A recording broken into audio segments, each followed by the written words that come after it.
I mean, it is quite clear that there's so much happening with this Manafort, or I should say with this Mueller investigation, that we really can't possibly divine. I mean, Mueller could be, for all we know, Mueller could be just in a full-on panic that everything is falling apart, and from the outside, we're sort of projecting onto Mueller that he's 3 steps ahead of where Manafort and the others are, but all the indications sort of seem so. With that caveat, it does feel like all the indications are that Mueller has gamed all of this out. I don't mean just Mueller, but the whole team has gamed all of this out, and they knew that these things were going to take one of 2 or 3 or 4 different paths, right? And so they don't seem to be terribly worried about Paul Manafort lying to them. And the reason is, and we don't know yet, is that they seem to know all the things that Manafort's lying to them about. Otherwise, they wouldn't know that he was lying with such assuredness. And they've got to file with the court. They've got to show the judge. And the judge, as my understanding is, has to make some findings of fact, right? So the idea is this. Paul Manafort comes in. He says on Thursday at noon, the sun wasn't shining in the middle of the day. And Mueller's team goes out and they happen to have pictures of the sun shining at noon on Thursday. And they go take it to the judge. And they say to the judge, here's pictures of the sun shining on Thursday at noon. Here's a newspaper, a contemporaneous newspaper that says the sun is shining at noon. Here is testimony from somebody else who, looked up at the sun. And then the judge makes a finding of fact. The sun was shining Thursday at noon. And then they show, here's Paul Manafort saying the sun was not shining Thursday at noon. I mean, once they make those findings of fact, that's what will sink Manafort. And people are now saying that this was, or speculating that this is a form of Robert Mueller being able to essentially submit his report, assuming he doesn't get the chance to do it because of Whitaker or whatever reason, that this is going to amount to, in many respects, a report of what has happened in terms of the things that he's investigating, and that it may be under seal, but at least it's out there. What is your sense of that? I think that's absolutely true. I mean, I think that when you look at, from everything I've heard, and I'm not a lawyer, but, from everything I've read about this, from people who do work in the federal system, that, the way that his team has laid out all of the indictments so far, from, Flynn to Flynn's plea agreement to the Russian, intelligence services and the hacking, all of this down the line, for one thing, it's sort of been laying out a larger case, right, which has to do with the Russian hacking, the interference, and what we're coming to now is the American side of that, which was hinted at.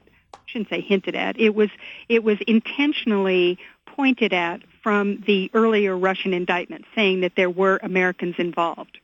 That actually said it. It didn't name who it was, but it did say that there were Americans involved. So it's leading from, obviously, the theory of the case is that there was Russian interference, that some people in the United States were aware of it, and it looks as though, from this point, that perhaps they have some evidence, or believe anyway, that some Americans were actually helping to guide the dissemination of the hacked emails and the sabotage of the campaign that was being sort of facilitated by WikiLeaks.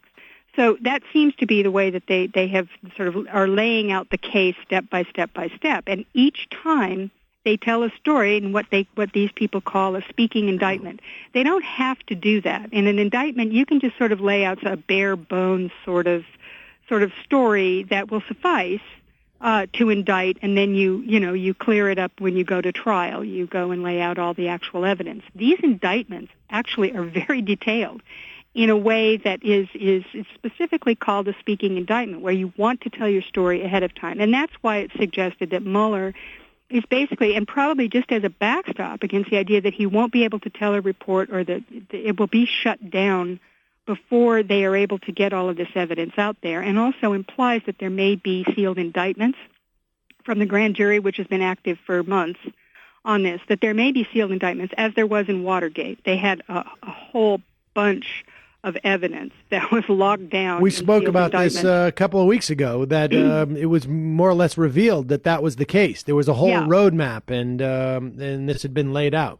Absolutely. So there is a sense that this has been a strategy to sort of protect the evidence that they are gathering in this investigation from being hidden or deep-sixed by Trump and his cronies in some way that make it impossible for the American people to ever know. Once it's in the judicial system this way, in the form of actual documents submitted to the court, they can't do anything about that. They exist, and they're not going to be able to actually get rid of them. So that is what is suspected as being part of this sentencing memorandum, which is a different document, nonetheless an official court document, that will lay out what Manafort is said to have lied about. Now, that may be under seal, as you mentioned, which means that there are other indictments to follow that have some relevance to Manafort's lies.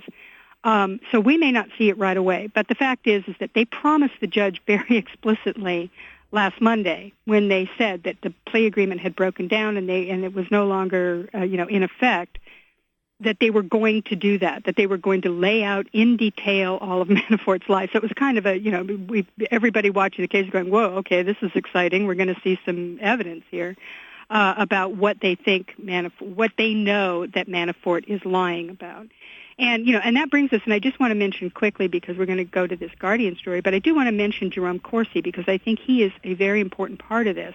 Jerome Corsi is an extremist outline. He worked for InfoWars from 2017. And he's the guy. He was the guy who pushed the Swift boat attacks on John Kerry back in 2004. This guy is and the birther conspiracy. And the birther conspiracy. Well, look, let's put a plug in Jerome Corsi for a moment, because we got to take a quick break. When we come back, let's talk about Jerome Corsi, his relationship to the Manafort story, but also his relationship to the WikiLeaks side of this, and the sort of the potential bridge between WikiLeaks and Manafort. We will talk about all of that when we return. I'm Sam Seder. This is Ring of Fire Radio.